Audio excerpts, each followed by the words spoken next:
sur BFM Business. Et ce ne sera pas repoussé, contrairement à WeWork. Boosted donc avec nous ce soir, qui veut entrer en bourse. C'est une question de jour. Luc Jacquet avec nous, son patron, son fondateur. Luc Jacquet, bonsoir.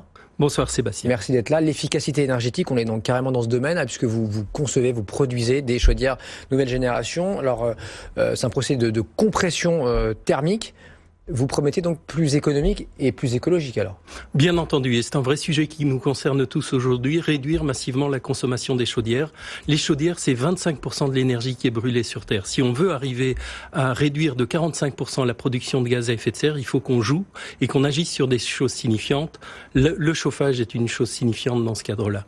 Alors la compression thermique, qu'est-ce que c'est? C'est enfin faire rentrer un moteur dans une chaudière. On a fait rentrer les moteurs dans les véhicules hippomobiles, et on en a fait des voitures. On fait rentrer un moteur dans une chaudière, un compresseur thermique dans une chaudière, et en faisant ça, on change complètement la donne, on change l'efficacité de la machine. Qui dit thermique dit, donc c'est pas électrique, on est bien sur, c'est du gaz en l'occurrence, donc une combustion, j'ai envie de dire, classique un peu à l'ancienne, sauf que oui, vous l'avez réinventé, vous êtes reparti, j'imagine, d'une feuille blanche. Je vous avais posé la même question au Tech for Good Awards, et je la repose là quelques mois après, puisque vous aviez gagné effectivement à la Tour Eiffel un Tech for Good Award avec notre jury. On reste sur une énergie fossile.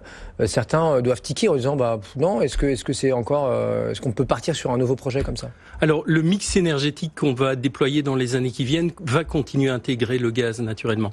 Si on souhaitait le faire disparaître aujourd'hui, il faudrait déployer 13 nouvelles centrales nucléaires en France. Je pense que l'espace politique pour ce type de changement n'existe pas aujourd'hui. Donc le gaz est là pour durer. Il est là pour durer également parce que le gaz est une énergie de plus en plus verte.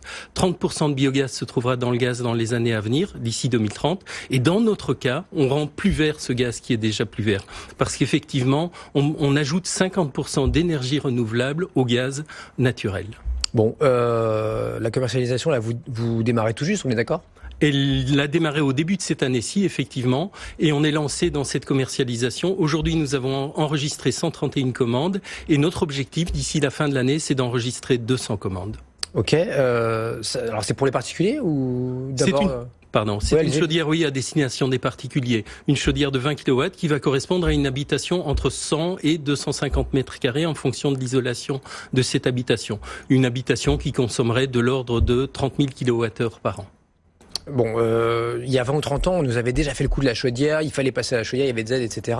Certains en sont revenus un petit peu déçus, etc., notamment de la consommation. Qu'est-ce que vous leur dites aujourd'hui, là, en 2019? Alors, en 2019, je leur dis effectivement que le sujet sur lequel on doit agir tous collectivement, c'est celui de la réduction de production de gaz à effet de serre, comme je le disais en introduction, en début d'interview. Pour agir sur cela, il faut agir sur des choses signifiantes. Et le gaz permet, si on en consomme 2 fois moins, de marquer les choses immédiatement. Imaginez qu'arrivent des nouvelles voitures qui consomment 2 fois moins. La transition se fait naturellement vers ces véhicules. On vient avec un nouveau véhicule, une nouvelle chaudière, qui consomme jusqu'à 2 fois moins que les meilleures technologies. Maintenant, si on regarde sur le parc installé, il est de plus de 25 ans pour 50% des chaudières qui sont installées chez nous. Souvent au fioul, et là ça coûte cher. C'est 2 3 000 tout à fait. C'est 2-3 000 euros pour le consommateur, et ces 2-3 000 euros deviennent 1 000 euros. Pour 1 000 euros avec vous? Donc il y a une on l'amortit en combien de temps alors? On peut l'amortir en quelques années. Maintenant, notre volonté, c'est vraiment de rendre ce produit accessible pour le consommateur. On a mis en place un contrat avec un contrat de commercialisation, de financement, pas de commercialisation, avec BNP Paribas Personal Finance, pour que nos consommateurs puissent acheter leur chaudière sur une longue durée, sur 15 ans. En 180 mois, le coût d'acquisition de la chaudière devient moins important que le coût de l'économie qui est généré par cette chaudière. Si on veut vraiment mettre en œuvre la transition énergétique, il faut que les nouvelles solutions soient moins chères. Et si on veut la payer cash, sans crédit, si on veut la payer cash sans crédit, c'est 18 000 euros, chaudière installée. Si on réduit, c'est un budget effectivement. Maintenant, l'espace d'aide qui existe aujourd'hui en Europe est important. En Allemagne, la réduction est de 6 750 euros pour chaque chaudière qui est installée. En France, la réduction va aller de 4 000 à 14 000 euros en fonction de la situation géographique ou des moyens du consommateur. Pourquoi la bourse alors aujourd'hui, Luc Jacquet? Pourquoi aller en bourse? Vous êtes une des rares green tech ou tech tout court d'ailleurs à tenter ce pari. Vous avez eu le visa de l'AMF hier. Oui. Alors, le visa sur notre note d'opération, effectivement, parce qu'on souhaite passer cette étape importante et créer de la notoriété à notre entreprise. C'est un point vraiment fondamental, cet élément de notoriété. Boostit est associé ou rentre dans une partie où jouent de grands acteurs comme Bosch, Vaillant, Viessmann, et la notoriété est importante. Et vous levez de l'argent dans cette opération ou pas? On lève 38 millions d'euros dans cette opération en milieu de fourchette. Le prix de l'action est de 14 à 17 euros pour l'investisseur. Fixation du prix le 8 octobre et le lendemain, début des cotations.